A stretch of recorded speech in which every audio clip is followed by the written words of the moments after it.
Evening, everybody. Welcome. It is so great to be back. So nice to see everyone. Thank you for your patience. I'm sorry that we were running a few minutes late this evening. It's Thursday, September 8th. It's my pleasure to make a motion for the board to return to public session, seconded by Ilana. Thank you. All in favor, please say aye. Aye.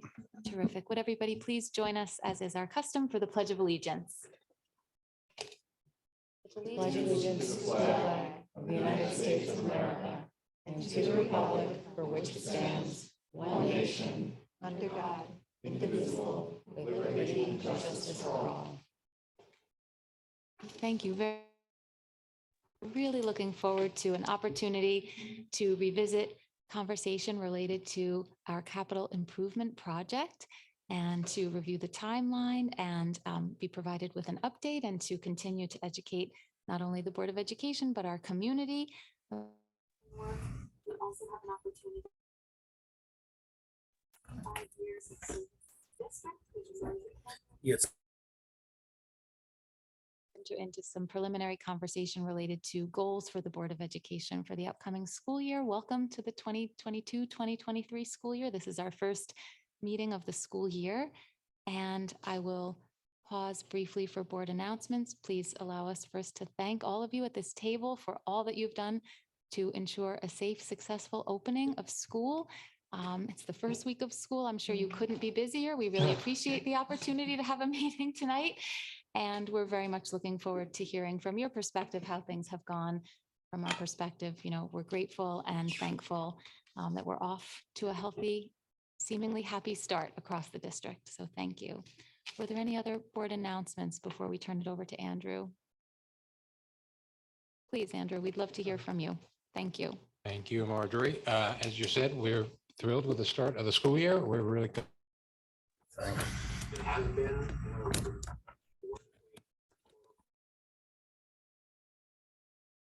including crowded buses that we're working hard to get out in a timely fashion at the end of the day, as everyone's learning where that bus is at the end of the day.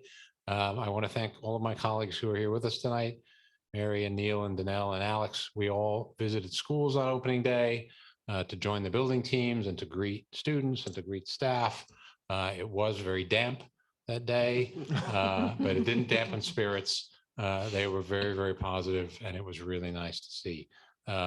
We want to say thank you to our PTOs who at the elementary schools, they had little gatherings for some of the parents after they dropped off.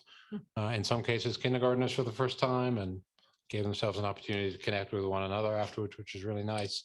I want to pause on something that I said to all of our staff when they met, is it last week for their opening day? It seems like longer ago than that, which is to be grateful that we're fully staffed. I want to thank Neil and his department for all of that work, but it's hard to open a newspaper at the moment and not read about the shortage of teachers and other school staff around the country.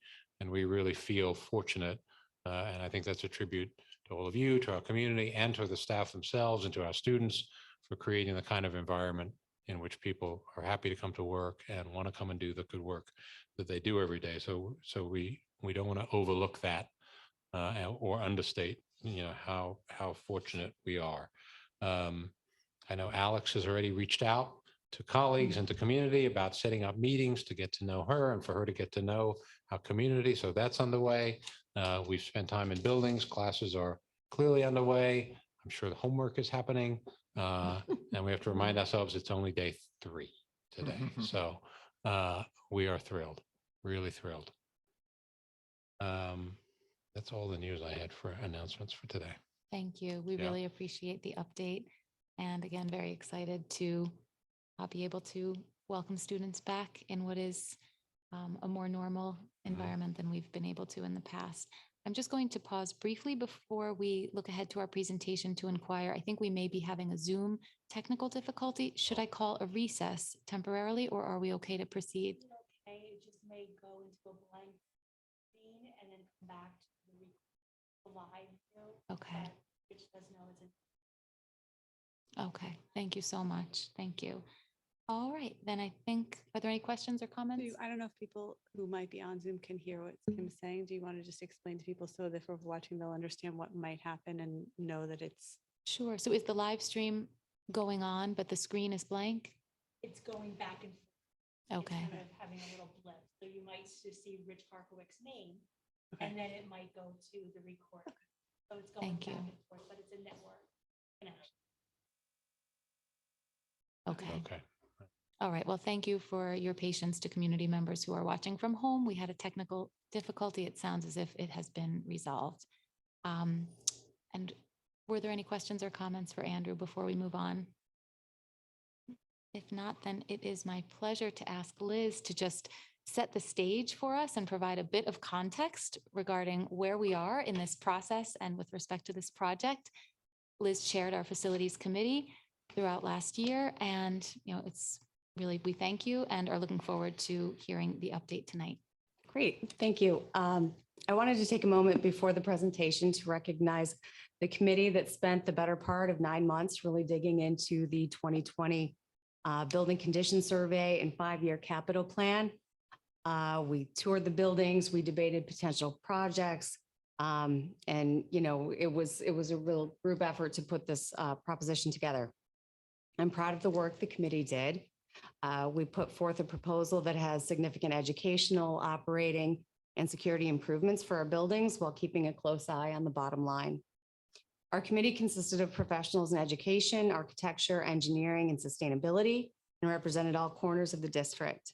I am very thankful for their contributions and think we have come up with a proposal that is exciting for our students and for the community. One of our committee members is here. Thank you, Niall. It's nice to see you. I've missed you.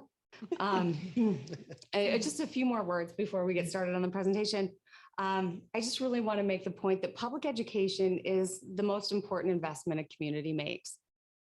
Community investment in our facilities not only has a clear direct impact on our students, but also indirect impacts like reduced annual operating costs, teacher retention, and higher quality amenities accessible to the community, which can have a positive impact on property values.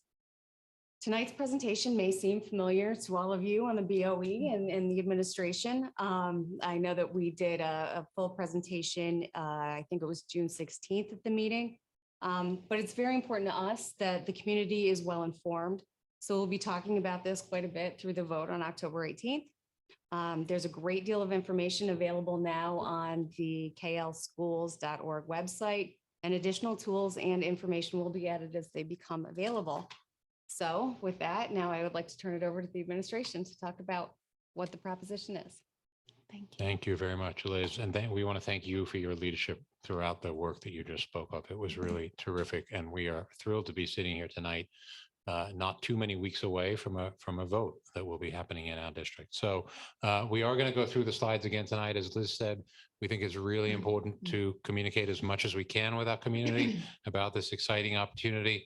A lot of the slides will look familiar, but some of them are new towards the end of the presentation, and we want to make sure that we make the points about what more our community can expect to hear and be thinking about in the coming weeks. So we do begin with this quote that it's really important for students to be in environments that make sense for the world they're living in at the moment. And many of our facilities were built quite a long time ago. In some cases, they've been updated in the intervening years. In some cases, they really haven't been. And so some are well overdue for an update. And we're excited to be here talking about that tonight.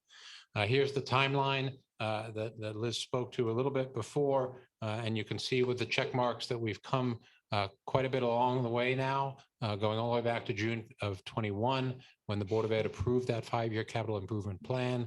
And then later in that year, put together this facilities committee that became a 17-person committee that did a lot of work between January and June of 22, visiting the building, spending time going into classrooms and going into bathrooms and talking with stakeholder groups and reviewing all the details of the building conditions survey, which is that New York State requirement that we do every 5 years, and thinking through all of that work before making the presentation to you that they did back in June of this past spring.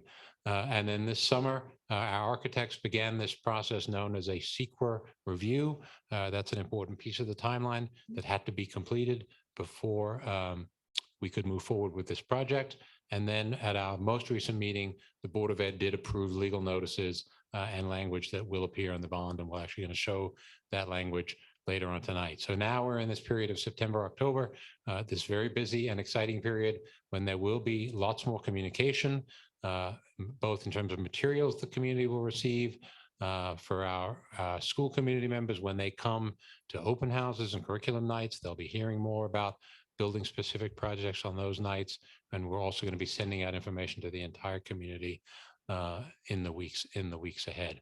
You can see there on October 3rd and 4th, two events dedicated to providing more information, open to anybody who chooses to attend.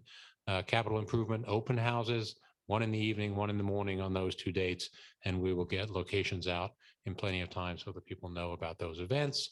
Then the next event, which will seem very similar to the one we're doing tonight, but is a requirement that we do a public hearing within a certain time of the vote itself. So that'll be the board meeting on October 6th, when we will once again talk about the details of the project.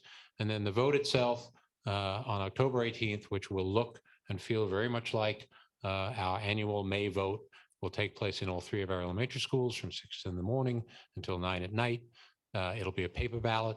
The community members will have the opportunity to come in, all community members to come in and vote. And then if the vote is successful, then planning and design begins immediately. And that's a caution about what you're going to see tonight. It's conceptual. The elements of the project are the elements that will take place should the bond be successful, but the precise details of what architectural drawings look like at the moment, they're in a conceptual stage, because only when we know we have the voters' approval does the architect then go back and really refine those plans and do the extensive work of putting together the materials that then have to go up to state ed for approval. And that we anticipate takes roughly a year for that to happen. So if all that goes well, by fall of 23, we could be beginning construction on the projects that we're going to talk about tonight, and that would continue for 2 years after that and would happen in stages. So moving from the timeline, I'm going to move quickly through some of these slides because you're familiar with this information, but this one talks about the BCS, the building condition surveys that required of all schools. It's a state requirement. The work is assessed by architects and engineers, and work has to be prioritized levels 1 through 4. Level 1 being work that is health and safety related and must be done. And we always want to be clear and say, we didn't have any priority 1 type work that had to be done. And that's thanks to, I'm glad Paul is with us in the audience tonight. Many thanks to Paul and his team for doing such a great job of maintaining our building so that we don't have level 1 work. We do, however, have quite a bit of work in levels 2, 3, and 4.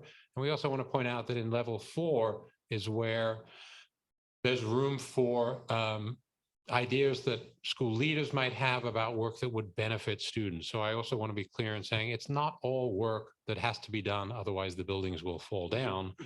Much of it is work that we believe is necessary educationally to keep up with current standards, et cetera. So in levels 2, 3, and 4, you have all of those types of work, from necessary infrastructure to work that we think is really exciting educational upgrades.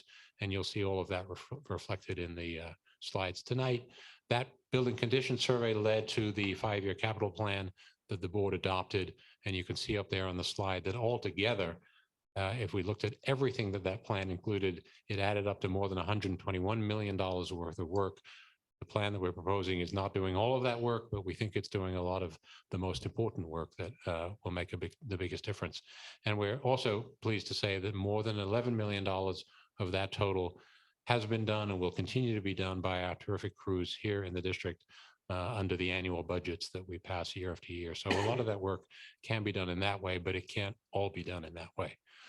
Moving forward, the principles that guided how we narrowed down from 121 million to 49.5 million are really up here on the slide now. Our learning commitment and our commitment to our students having the best possible and most relevant educational experience in our schools was a very much a guiding platform for this work.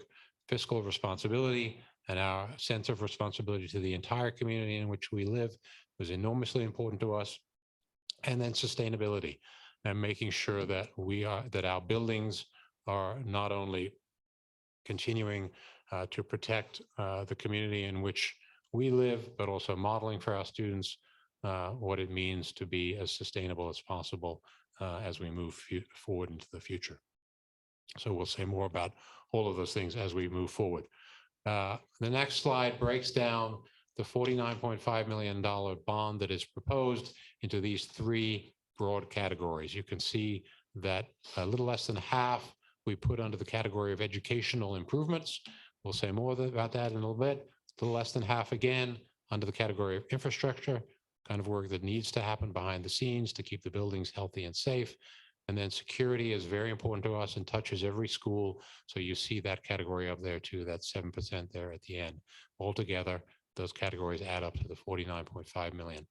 I'm not going to dwell on this slide because I'm going to speak to each of these points as we go through the buildings themselves. But for folks at home, and when you look at this slide show on the website, this is one slide that summarizes all the discrete projects that will happen at each of the schools. But now we're going to start to go into those.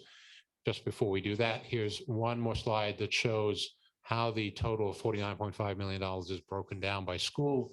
Parity was important to us as we looked at the schools, and so let's explain why there are some differences up there. So to begin with, high school, the largest facility, serves the most students. Not a surprise to see the largest number there, followed by the middle school. And then when we come to the three elementary schools, we do think there's parity in terms of the educational upgrades that we're making.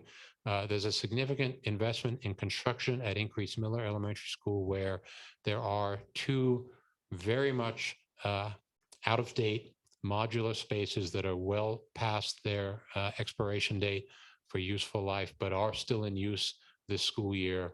They are going to, if this bond is successful, they will be replaced not only with 2 replacement classrooms, but additional classroom space that will do terrific things for a school that is challenged with some space issues at the moment. So that's one of the reasons why Increase, you see a bigger investment there. And then at Katona, Katona is the school that in terms of current HVAC equipment, boilers, et cetera, it has the oldest equipment in the district, and that equipment is at end of useful life. So when it came time to think about where did it make the most sense to make a real commitment in terms of sustainability, this is the place where it made the most sense, because we were going to have to replace the equipment anyway.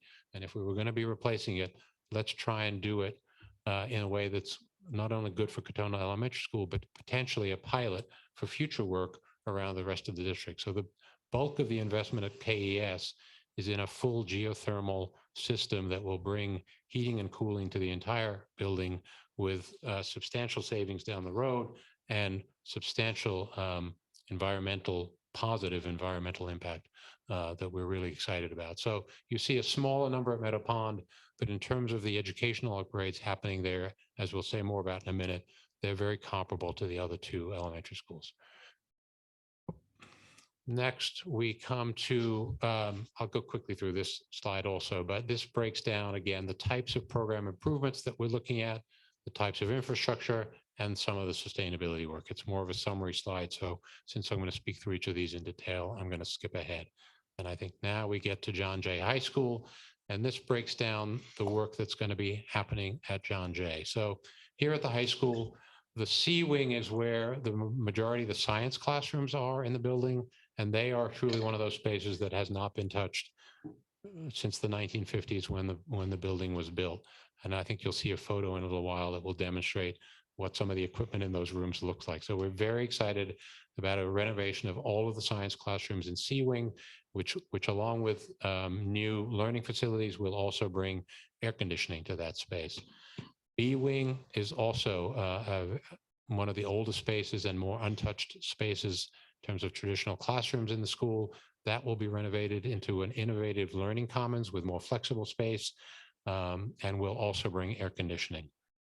We're very excited about significant upgrades to the interior of the high school auditorium, which is a space much in need of some update. We know that we have fantastic student performances that go on in that space, theater students, music students, as well as district-wide presentations and meetings and all kinds of other things.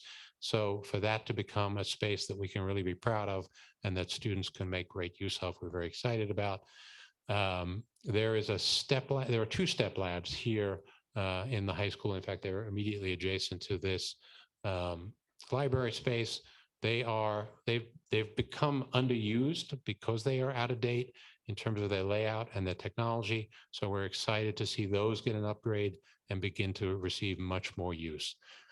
All of the schools will receive the security update of a new security enclosure at the front, which we're advised is one of the more significant security upgrades that schools can make. So we're very happy to be adding that in each school. And here at the high school, the entire front of the school will receive a new enclosed hallway that will do a number of different things. One, it will significantly improve accessibility to the gym and to the fitness center, which currently, in order to access, students must go outside if they want to get there without going down steps. So it's a very important upgrade for us in that respect, so that it becomes an entirely accessible space without having to go outside. And also, that new walkway will change student traffic flow in the high school building. So currently, a main thoroughfare in the high school runs right through the guidance offices and the main offices. It's narrow, it's not good, it's not conducive to the kind of work that goes on in those areas. So we envision this new front hallway becoming a main thoroughfare and a much more pleasant thoroughfare and a much less intrusive thoroughfare on that other work that's happening. So a lot of exciting work happening there at John Jay, and you see the dollar amounts spelled out. And I think here's the overview in terms of the map. The purple areas are B wing and C wing and those two step labs and the inside of the auditorium. The blue area at the front of the school is that new hallway I was just speaking about. And the blue area adjacent to B wing is potentially a new outdoor classroom space that gets added to that new learning commons area. So lots of exciting work at the high school. This is a picture of that very narrow current hallway that I was talking about, as well as the current main entrance. So both of those spaces get reimagined. These are those science classrooms currently in C building. This is what some of them look like on the interior, some of those facilities, and a rendering of what a new science space could look like, shown here. This is, oh, sorry. This is not exactly what our B building looks like, but it's pretty close.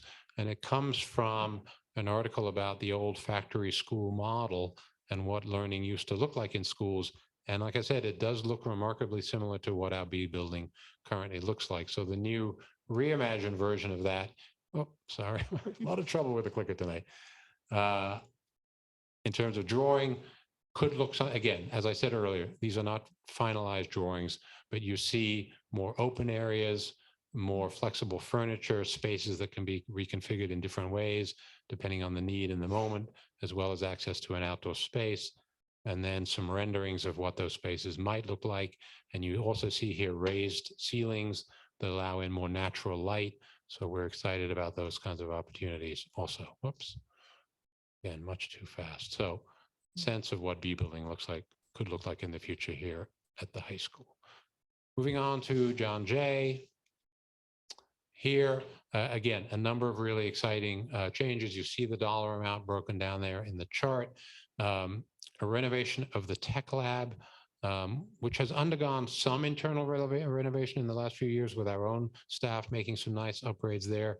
But now we're looking at an even more significant renovation to become a more innovative space and more high-tech kind of space.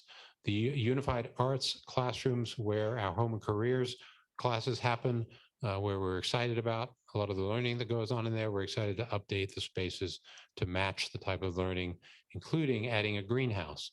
And there's so much to be learned at the moment about food security and sustainability around food growth, et cetera. So really excited about that opportunity at the greenhouse. The auditorium will get some technical upgrades. The middle school auditorium is already a very nice space internally, but some of the technical lighting and sound equipment is not functioning the way it needs to. So there's upgrade included there. The middle school also has a tech lab, a step lab within the library space. And like the step labs here at the high school, it's not used to the extent that it could be. So we're excited to make that a much more modern and flexible and usable space. There is an area of the middle school that becomes particularly hot on those hot days. I would imagine that any Board members whose children have been in those classrooms are aware of that southwest wing of the building. So we're very excited that in this project, through the use of environmentally friendly electric heat pumps. Yeah, it feels weird to say that heat pumps will bring air conditioning, but I think that's the right thing to say. Yes, Paul's nodding his head. So electric heat pumps will bring air conditioning to that space. So it's much in need and we're very excited about it. And it does it in a sustainable manner. And then a security upgrade in terms of an entrance vestibule similar to the other schools. And this map shows at John Jay. There it is. The blue is the vestibule at the front. The purple is the tech lab space that we spoke about. On the next slide, that's a close-up of that tech lab space. Sorry, the previous slide was the step lab on the previous slide. Thank you. And finally, I think there's one more. Those are the unified arts classrooms, and the blue is the potential greenhouse adjacent to those spaces. And this is a vision of what that tech lab space could look like. And a rendering, that's the current front of the school, but there's a greenhouse and what that could look like. So we are excited to have that kind of space here at school. Again, that's the current front entrance, but and that's actually not a bad vision, perhaps, of what the front of the high school could look like in the future. And now imagine a security vestibule added in there also. And that's the vestibule. And that's a vision of a potential future step lab as a more modern, both learning and presentation type space. And now we come to Increase Miller. So as I mentioned already earlier, at Increase, we're talking about the replacement of those 2 very old modular classrooms with 3 new permanent classrooms and also potentially some smaller learning spaces that we're excited about. Renovation of the former computer lab to a more modern makerspace. That's something that's consistent at all 3 elementary schools. The wings, where you see wing renovation, both Increase Miller and Meadow Pond have that wing configuration, and they all have a central location in between all the classrooms that really is a learning space. So we're excited to renovate that into a more modern and functional learning space, and at the same time bring air conditioning into those spaces at both Increase Miller and Meadow Pond, which we think will make a significant difference for learning in those places. And the same security enhancement of the entrance vestibule there. Sorry. There it is. So the purple here, you see 3 wing spaces in purple. You see the library right in the center of the school, which includes that new makerspace. At the very front of the school, you see a small blue security vestibule. And then the other blue, and here I really do want to caution that this is an early rendition of what an addition could look like. It doesn't mean that this is necessarily what it'll look like in the final architectural drawings, but here's one vision of 3 new classrooms and 3 smaller learning spaces that in time would replace the 2 yellow spaces that you see up at the top. Those are the ones that need to go away. Oh, really having a hard time. And that's a vision of a more modern elementary classroom, potentially those 3 new classrooms that we're talking about at Increase Miller. And that brings us to Katona Elementary School. As we've already mentioned, the biggest part of it, you can see it up there, the $7.4 million, is a full geothermal changeover of the HVAC system, which is really huge and very, very exciting. So that's heating and cooling for the entire building. It will become the only building in our district that's entirely air conditioned. But again, it does it in the most sustainable way possible and creates a very exciting pilot for potential future work in the district. It also potentially reconfigures how we use space in the summertime in the district. And we would be looking to make use of that space because from what I've learned through the process, one wants to make maximal use of the cooler air as it comes up from the ground in the summertime so that it gets recycled and goes back down in the winter to be warmed. I hope I'm saying that correctly. Something like that. It's amazing to think about it.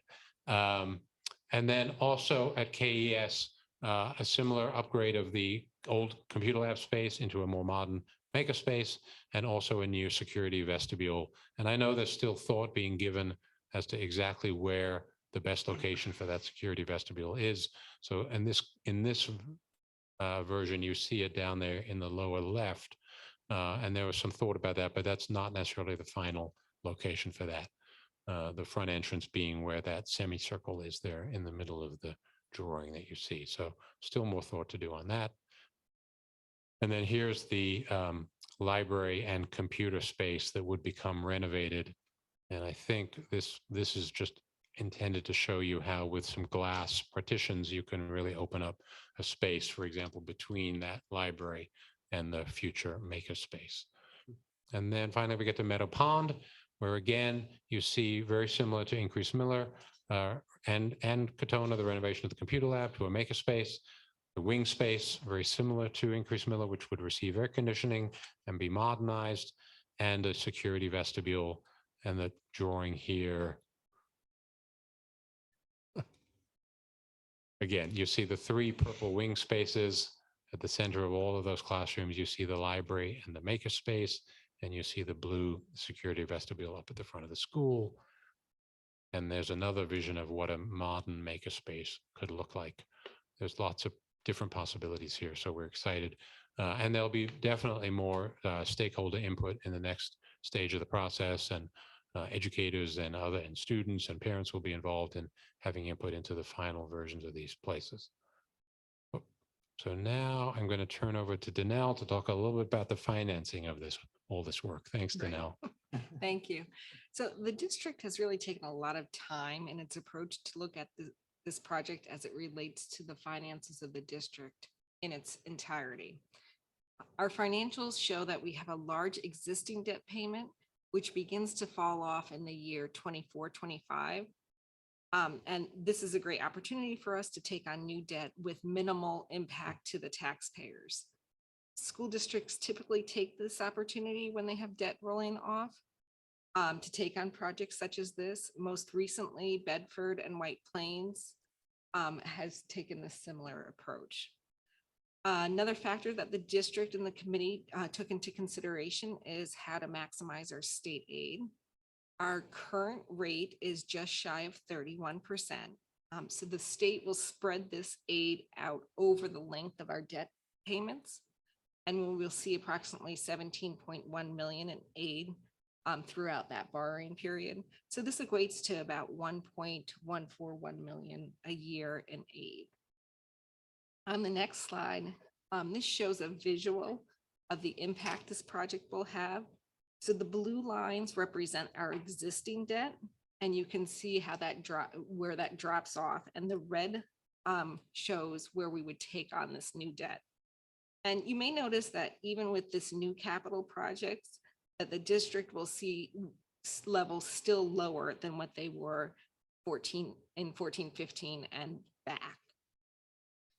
And then as far as the cost to the average taxpayer, the business office team worked with our town assessors to come up with an average home value of our 4 towns. In 2026, these payments would come into effect. And you can see on this slide what the average monthly impact would be.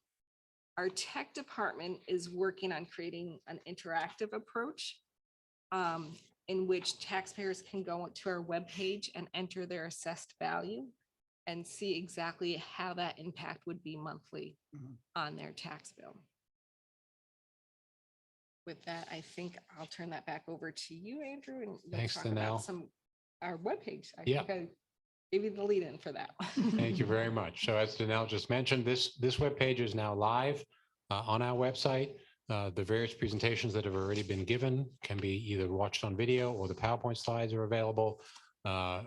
Lots of other documentation is available there too, along with information about voter registration and how and when the votes will take place. There's a place there for any questions that people might have. They can submit those questions. And as we receive questions, we'll be happy to develop an FAQ portion of this website that we'll put up there as soon as we can also. So timelines will be visible there. So the goal is to really make this as transparent and visible as possible to our community so that everyone is aware of what's going on. And along those lines, the next slide, soon you'll be seeing posters up and around the community, again, with an effort to make the community as aware as possible. This is a slightly earlier draft of the poster, but it's pretty similar to what the final version will look like, including a QR code down in the bottom right that will allow people to hold up their phones and go directly to the website that we just mentioned where all that information is contained. Liz, thank you for the suggestion of the QR code. We're very proud of that. And the next, we refer to these as a word I have a hard time saying, palm cards. It's a front and back document. It's much smaller than it looks up there on the screen. It's smaller than a regular size piece of paper. And these will be available in our schools and around in the community. And so that when folks come in, they can pick them up and easily have in their hand all the details about the project that we just reviewed. So In their palm. They in can the, have in it the palm of their hand. Sorry, it's something in my, that I can't say that. But anyway, again, the timeline, not even close. There we go. Where we are tonight in that September to October stage and moving forward, lots more communication in the coming month, those open houses that we mentioned, all leading up to the vote on the 18th. And this is the language of the proposition itself. I won't read it because there's a lot there, but we wanted that to be visible to people so that when they take the time to look at the presentation online, they can see exactly what it says. It essentially gives the district the authority to take that loan and ultimately be able to pay back that loan of $49.5 million in the form of this bond by levying the necessary taxes. So that's the proposition for the 18th. And we want to say, as Liz did at the beginning, a very big thank you to all the members. There were 17 folks on this committee who did a lot of work. A couple of them sitting right here in the audience with us tonight. Thank you for being here. And thank you to all the members, whether you're here or not tonight. We really, really appreciate all the thought and dedication that went into making this possible. And with that, we ask if there are any questions. Wonderful. Thank you so much. Sure. Thank you to all of you who contributed to the presentation and remarks tonight. And thank you for developing these terrific communication materials. It's really exciting to see the website live. I took an opportunity earlier today to check that out and also to anticipate that we're going to have wonderful communication materials ready for our open houses. That's great. And it's exciting to see the timeline and all of the check marks as we make steady progress toward the October 18th vote. So we really are very thankful for all that's happened in between our last opportunity to speak about the project and tonight. And happy to pause and take any comments, questions, if board members have clarifying questions or new thoughts since the last time we brought our minds to bear on these materials. The floor is yours. I have at least one thought. Sure. It's clear to me now, having toured the buildings, what a makerspace is, but I'm not sure it's clear to the community at large.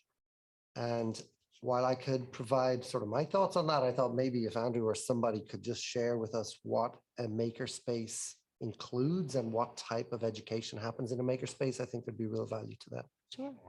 I can speak to it a little bit, and then any of my colleagues who want to chime in, please do. So we are making a point of saying that these spaces, most of the spaces, if not all of them, that are getting converted were created as computer labs not that long ago, maybe 20 years or so ago, and were thought to be kind of cutting edge at the time. But of course, computers have moved from being desktop items that stayed in one place to being these portable mobile devices. And so those spaces became out of date.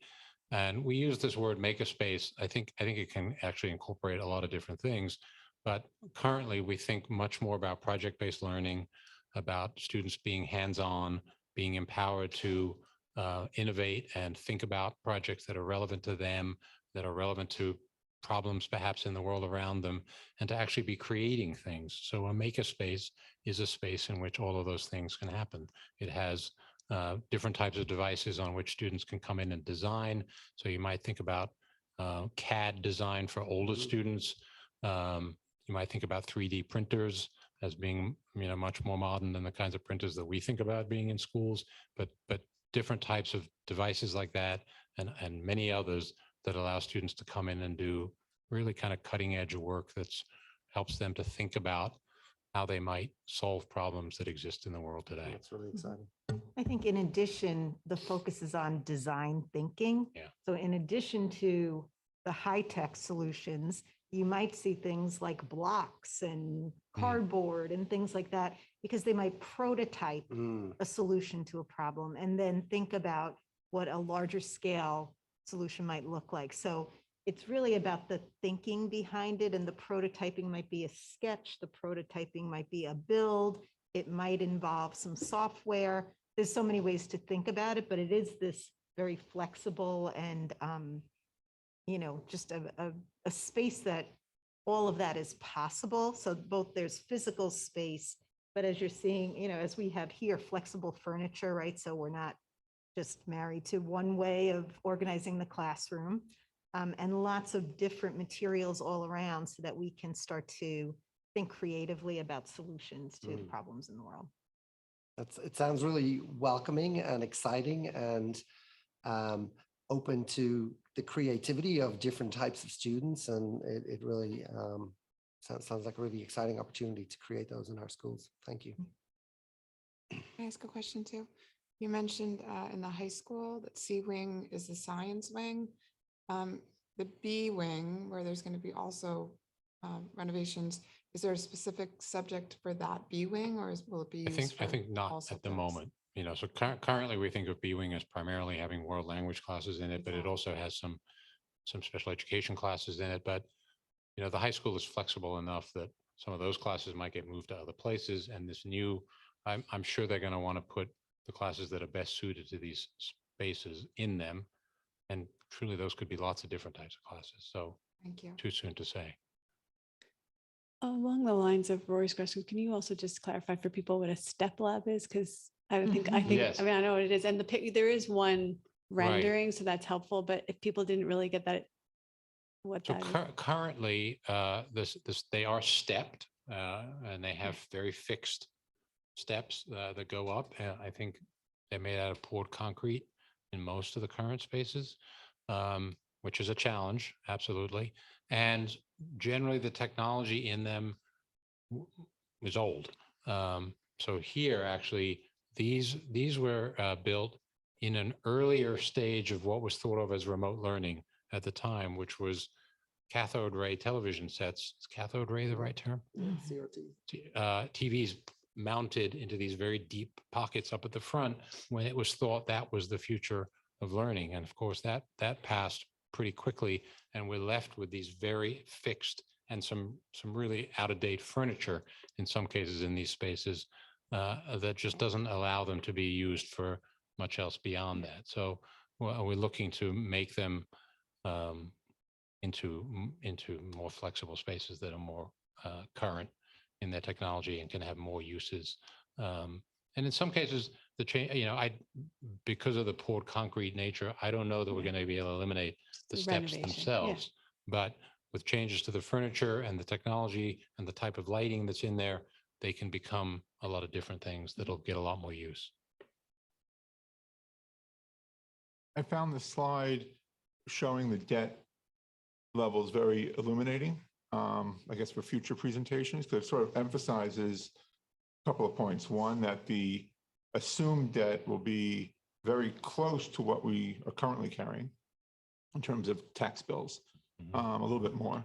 And you don't borrow all the money, the day after the vote. You borrow it, slowly over years. So, when you're paying it back is spread out more. So I think, the way it seems like the timing is perfect. It's just when all this debt is coming off is when you could assume new debt without a big, taking a big change in your tax bill. Yeah.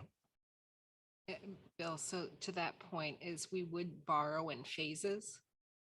So we would borrow the 49.5 Yeah. million all up front. We would do it in phases as the construction progresses. And this is where I think it's also important to emphasize that we had community members from every town, every building, representing a variety of viewpoints. And we had really creative and judicious conversations about what would be the appropriate amount to borrow at Yeah. this time in order to meet our infrastructure needs and also to take into account what our building leaders and our district office administrators were helping us to understand are the educational needs in the coming years to best meet the needs of our students. So really thanks to the committee for helping us land where we did. And we have a really exciting balance of infrastructure needs, educational opportunities, and opportunities to reduce our dependence on fossil fuels in the most economically sustainable manner. And that's really thanks to the great work of the committee.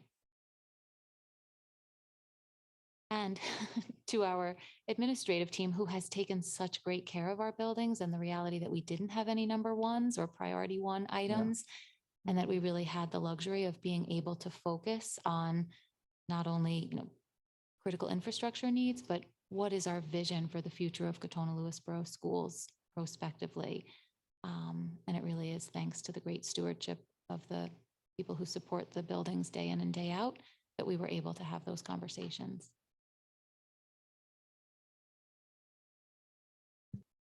I could just put in a plug for Paul Christensen because he is, like you were saying, the stewardship of the buildings. He's a man that can rattle off facts like nobody I've ever met before about boilers and so many varied topics. And we couldn't have done this without his, guidance and just vast amounts of knowledge about the buildings themselves. So thank you, Paul. Thank you for being willing to call him out personally. And I will only add that really he is someone who is able to keep the big picture and the details in mind and to educate the rest of us, to help us think strategically about where we need to go with our infrastructure and to really understand the details. So both a strategic thinker and an educator, and we really couldn't be more fortunate. So thank you for your partnership and your dedication to the work of this committee. It was an enormous undertaking, really for all the community members and especially for Paul and for many other people at this table. And we really sincerely appreciate your dedication to Katona-Lewisboro students and to our schools and feel incredibly grateful and also excited about the future that we're envisioning. And, I really hope that these town halls, is that what you're calling them in October?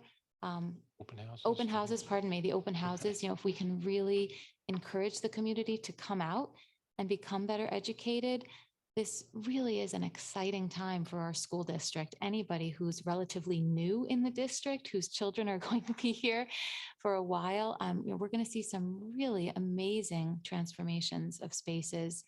And we're doing it in a really responsible manner. And we have a lot to be proud of and really excited about. And the more people we can educate along the way, the better. It's going to be great. Please. I just have one more thing to say. I think what we didn't call out was the last major renovation that we had in any of our buildings was in 2003, which is the year my 2021 graduate of John Jay was born. So it's time and things have changed. And I think that it's a very exciting time, but it's been a while. So I think that when we have open houses, maybe people will see that and really understand how necessary this is for the students and the community as a whole. Thank you. And Marjorie, if I could just add, having been a member of the committee, first of all, the community members who showed up to participate in the committee, we put out a call for community members to join us, I think in October of last year, in or around that time. And the response was fantastic. And not only did we have an overwhelming response, but we got people, we really had an embarrassment of riches of expertise. We had engineers, architects, school administrators from different districts, sustainability experts. I mean, the list goes on. People who live in our community, who have children in the schools. And Liz used the term debate earlier, and I really do want to emphasize that there was a lot of debate right here in this room with the 17 committee members to land on the projects that we would do and those that we decided not to do, and to come up with the right number. And I really felt like we had such expertise here that we were well steered by our community at large. It was wonderful. Absolutely. Absolutely. And thank you, Andrew, because we know that plans are underway for a meeting with our municipal leaders so that they too can be ambassadors of the project and feel well-educated and knowledgeable about what's happening in Katona Lewis Borough Schools. So thank you so much for facilitating that. We really appreciate it. Please, Ilana. I just wanted to ask another clarifying question about the state aid. So the 17.1 million, is that taken off of the 49.5 that's borrowed, or is it on top of it? How does that kind of work into the? So we actually recognize state aid as revenue. So it would be less money that we would have to collect through our tax levy. Okay. It would be that state aid number in the traditional budget. I think this past year it was around 7.8 or close to 8% in state aid. So that's less that we have to collect from the taxpayers. Got it. And that would be spread out over time. So it's not the case that we're spending 49.5 million and we're subtracting 17.1. We still have to borrow $49.5 million, but we do get money from the state to offset. Great. Yeah, thanks for that clarification. Yeah, that's an important clarification. And thank you for asking. I think that's something we can anticipate the community members will also really want to understand. Any further comments or questions? Okay. Wonderful. Thank you so much. Great. All right, this brings us to 7.02, which is an opportunity for what I think can be preliminary conversation related to board goals. I don't think we're looking necessarily to adopt revised or updated board goals, but every year during the first couple of board meetings of the school year, we reflect back on the goals that have served us well in the recent past. We currently maintain 2 goals, a leadership goal and a goal related to fiscal stewardship. And, we think about the past year and where we're heading and whether we think that some minor revisions or substantial revisions to the goals would be helpful to us in thinking about our role, our work, and how best to support Andrew's leadership of the district. I guess I'll just offer, with respect to a prefatory comment that I think in the past, recent past, we have maybe started with and focused more on the leadership goal, but it occurred to me that this might be a year to just begin by thinking more about the fiscal stewardship insofar as we are undertaking this significant conversation with our community and envisioning the future of our infrastructure. So I had a thought that we might have a sub-bullet reflecting that, just, sort of at a high level, and that could potentially create a little bit of reorganization of the other sub-bullets. I don't have to go into all the details right now, but I wanted to just kind of share that thinking with you. And then with respect to the leadership goal, I had a thought here and there about, very minor suggestions or edits that we could consider.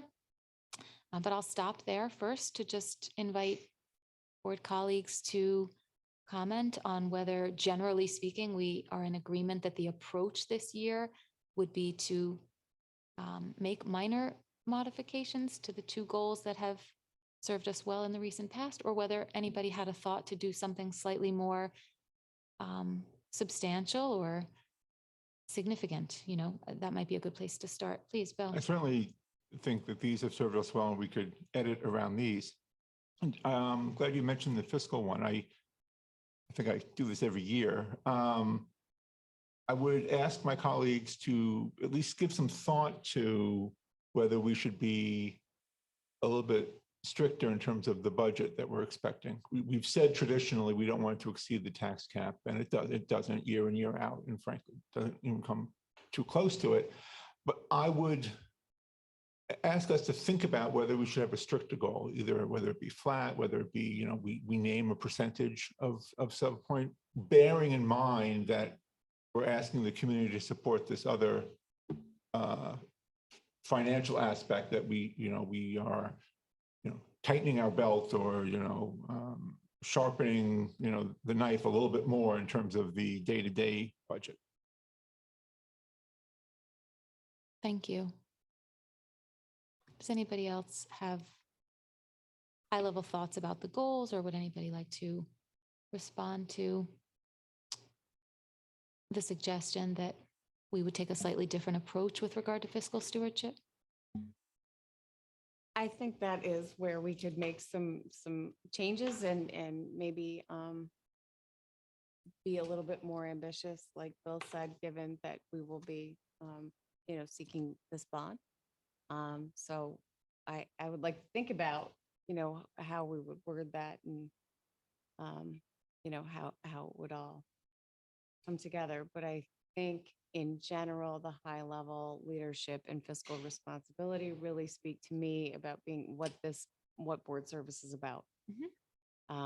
And I think that we are well served by really kind of concentrating on those sub bullets and modifying as necessary, given, the context around everything that's going on.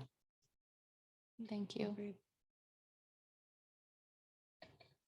Any other thoughts or comments for tonight? And please don't feel pressured, because again, I think this is just a preliminary conversation to get us thinking about the goals, and hopefully then at our next meeting, we would come back and be in a position to wordsmith and have a concrete set of goals that we could potentially adopt.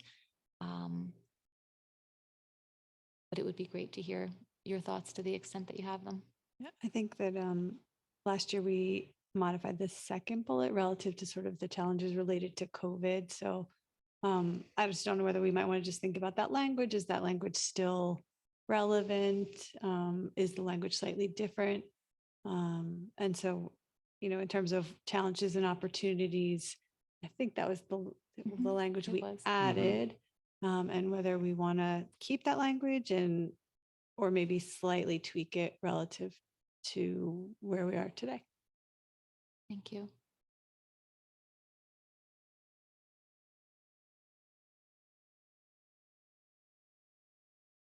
Yeah, I think they've served us well, and I know we did kind of tweak it last year, but even COVID notwithstanding, I think that these have stood the test of time. I do like Bill's suggestion. It hadn't really occurred to me that we could slightly modify that goal, but I think that's definitely worth considering. I would be supportive of sharpening the pencil a little bit there.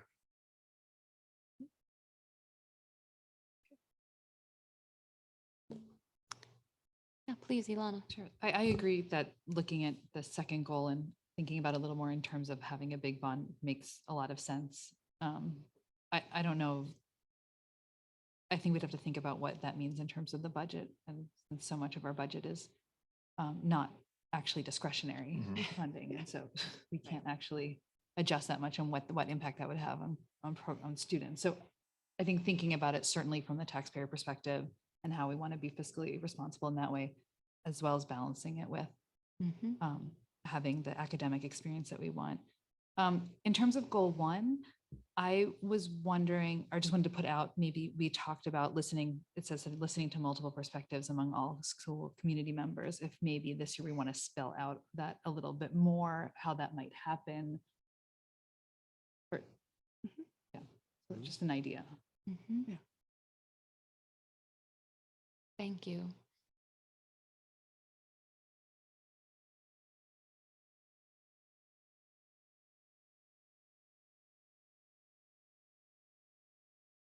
Anything else for tonight? Taken some notes. We can all think about what's been shared, and I'll try to synthesize to the best of my ability and bring back a proposal, a straw person, if you will, for us to respond to at the next meeting. Is that sufficient for tonight? Because- Please, yeah. And so at the next meeting, would we be voting on it, or we discuss it again and then? You know, we really have the option to continue to revisit, but I think there's organizational benefit to really just trying to come together next time to adopt and move on. So my hope would be to provide something in advance for the board's review so that when we come back, we can have a conversation and hopefully we're close and then be in a position to wordsmith on the fly and adopt. That would be, I think, preferable. Yeah. Okey doke. All right, Thanks. great. Thank you. And so moving along, we can look at now 7.03. I'm sorry, I forgot to mention this earlier. We were going to have also brief discussion about the Finance Committee charge. And so I'll turn it over to you, Liz, and then we can decide how far into this you want to get tonight or whether we also want to revisit this at the next meeting. I think we will want to revisit this at the next meeting. Danelle and I are working on just revising some of the bullet points from last year. Bill just gave me such a great lead into the Finance Committee charge. So last year, the charge was to update the projection tool that we had in the past. And we really got very deep into it. I think created a much more robust tool that is really, I think, going to be very useful over, the foreseeable future. What we and that will actually already help, research. I think I'm just reading from the charge, begin to research other ways to make the district more financially efficient. I think that tool is going to serve us very well in that area. What we were unable to get to because we had really decided to rebuild the projection tool from the ground up was to really look at, kind of our comparative, or what do we call them? Districts. Our peer Peer districts, districts, thank you. To really analyze our expenditures versus our peers and to really kind of identify areas where we could do a little bit better, tighten our belts, sharpen our pencils, if you will, which is a good school analogy. So that is really going to be the thrust of what we're looking at this year, but Danelle and I are in the process of really kind of outlining it and refining at this point. So we should have something for the next meeting. Sounds great. Any questions or comments before we move on? Okay, wonderful. Thank you so much. And this brings us to 7.04, which is an opportunity to recognize members of our staff with 25 years of service in Katona Lewisboro School District. And I'm happy to turn it over to Andrew or to Thank you. Neil, please. Yeah. So 25 years of work in a single school district is really a tremendous milestone. And we are very proud of all the colleagues whose names we're going to mention here tonight. Happy to say there's representatives of all 5 of our schools, as well as 2 of the departments that are district-wide departments. And we really can't say enough about the kind of dedication to a school community that it chose to spend 25 years of one's career in a single place. And the numbers of children and colleagues and families that one sees over that time, too many to count. But without further ado, tonight we just read the names of these folks. I do want to mention that in their own buildings and departments, they're celebrated with a little bit more attention, which is a really nice moment for folks. But here tonight, we just want to acknowledge by reading the names. So starting at the high school, I have to do that too. Sorry. Oh, of course. Do it. There we go. High school.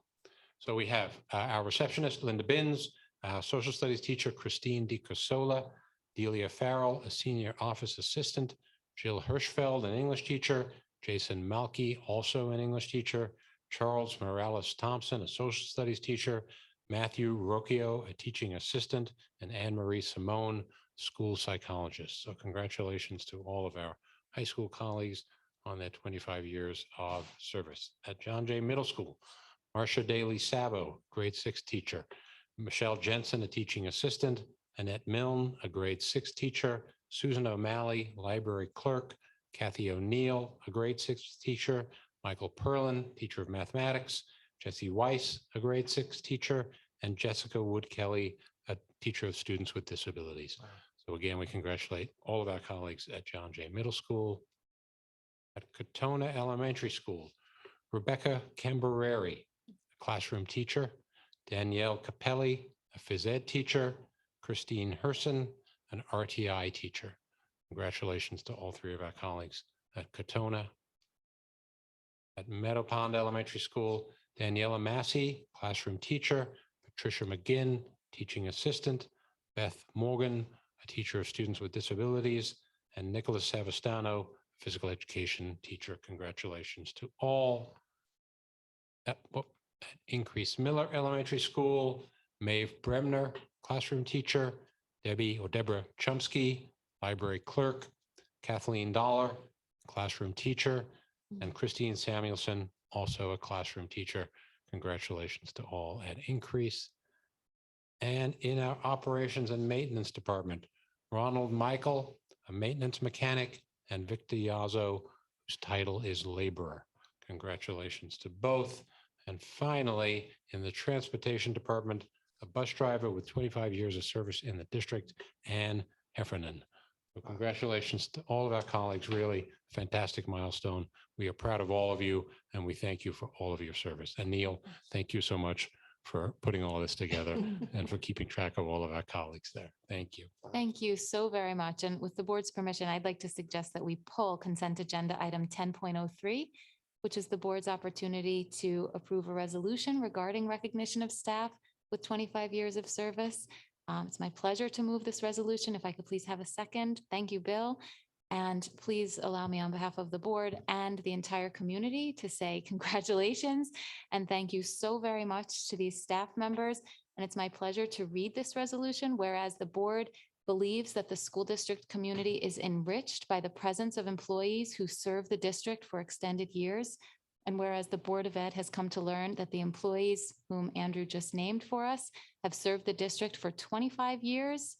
And whereas the Board of Education places a high value on the commitment that 25 years of service represents in terms of the history, wisdom, and veteran collegiality. Now, therefore, be it resolved that the Katona-Lewisboro Union Free School District Board of Education publicly acknowledges with grateful appreciation the dedicated service provided by the employees named. And be it further resolved that a copy of this resolution in presentation format be provided to each of the employees who are named herein. Thank you so very much. It's my pleasure to pause if anybody has anything to add. I know that many of our children and our community's children's lives have been deeply and meaningfully affected by these staff members, and we really could not be more appreciative, especially in these times. We need each and every one of you, and we are terrifically grateful for your service to Katona-Lewisboro. So thank you. If there are no further comments, we can vote. All in favor, please say aye. Aye. 7-0. Thank you. Thank you. All righty, and this brings us to an opportunity for public comment. I'm not sure if anybody would like to make a public comment, whether you've signed up or not. And if not, then we can move along to the consent agenda. Except for 10.03, would somebody like to move the rest of the consent agenda? Thank you, Julia, and seconded by Liz. We do have the opportunity here to appoint community members to our various subcommittees, so thank you very much, members of the community who are about to join us in our subcommittee work. And I will pause for any questions or clarifying questions, comments, and if not, we can vote. All in favor of the consent agenda, please say aye. Aye. Aye. Thank you, 7-0. And this brings us to an opportunity for board dialogue and discussion. And I will just briefly mention, and thank you for allowing me to vote at the NYSBA meeting in October. We just did this in the consent agenda, and just to provide a very brief update that this really is the time of year that both NYSBA and the Westchester Putnam County School Board Association and also the Lower Hudson Education Council are developing the advocacy platforms for the year. All of this is starting to come into focus. I'm going to be happy to share more information at the next board meeting on September 22nd. In between now and then, there will be a legislative advocacy committee meeting that WestPUT is hosting on Monday night at 6:30. Happy to share more details. I think we got an email today, or we were supposed to get an email today with information about the Zoom and whatnot. And in addition, I just wanted to flag, in case it went to clutter, that the Lower Hudson Education Council sent out a survey to all board members and superintendents today, seeking feedback on legislative advocacy priorities. So please check your inboxes and your clutter. And if board members could please take a minute to fill out that survey, that's just one way to provide some feedback to one of the three organizations that I just mentioned, because again, it's that time of year that these organizations are really trying to hear our needs and develop advocacy platforms to help us advance public education on behalf of our students and all students in the region. And happy to pause in case anybody else had an item for board dialogue. No, I was just going to reinforce what you said. I read through the resolutions. So much of it seems to be, I guess, when you read a resolution, it always makes sense, but it seems like it's common sense changes to help the way things function in Albany. It's not particularly controversial. So I'm glad that somebody's paying attention to these things. Do you, I guess, historically, and maybe with a new administration in Albany, do you find that there's receptive ears when you meet with the legislatures and their staff? That's a really good question and a hard one to answer. I think I thought maybe you were going to ask a slightly different question about the resolutions. There were 43 of them proposed by board members in the region, which was a very high number, which I thought was interesting. And I don't think it's at all a reflection of the administration's receptivity. I think generally, actually, there has been a positive feeling, relatively positive feeling, I should say, about responsiveness and an understanding of school needs. From my perspective, what was represented to a certain extent in the 43 resolutions was maybe unsurprisingly a little bit of ideological polarization that we're seeing everywhere, and also in the resolutions where, you know, there are a lot of conversations happening in school districts, and there were a lot of open board seats and some change, some turnover in school boards out on Long Island, in our own region, where you're seeing a little bit of a friction, and in some cases, you know, like an amplification of a political agenda that now can perhaps be expressed on a school board. So some of the resolutions simply stated felt a little bit more ideologically or politically motivated. And that was a conversation that we had in the resolutions committee. And it didn't necessarily result in a particular outcome here or there, but in some cases resulted in the resolutions committee talking about what is in our purview. What is in So the ones that NYSBA's were listed that purview. they didn't do. Right. What's in NYSBA's purview and what is not in NYSBA's purview. But still really interesting and helpful to hear the voices of board members across the region who were motivated to draft resolutions for NYSBA. Again, not all of them were recommended by that NYSBA resolutions committee, but that's just one body that vets the resolutions. And now Westput will be doing something similar on Monday night at the advocacy committee meeting. So there is still opportunity for board members to show up and to say, hey, I see NYSBA's not recommending this particular resolution, but I'm actually kind of interested in this. I'd like to know more about the discussion.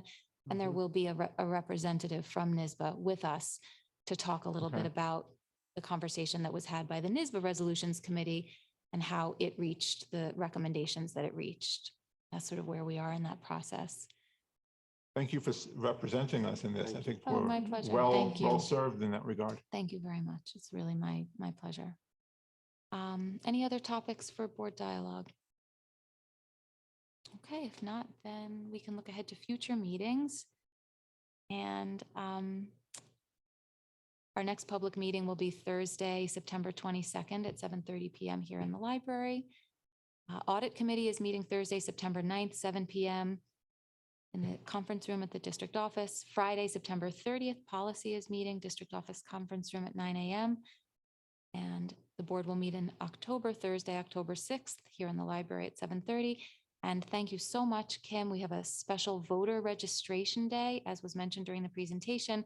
This is Saturday, October 8th, 9 a.m. to 3 p.m. in the district office conference room for anybody who has a question or needs to check in or secure their voter registration in time to vote on the bond referendum in October, on October 18th. If I didn't miss anything, then we can make a motion to adjourn. Would somebody like to make a motion? Moved by Catherine, seconded by Julia. All in favor, please say aye. Aye. Aye. 7-0. Thank you so much, everybody. Have a great rest of the week. Thank you. Thank you.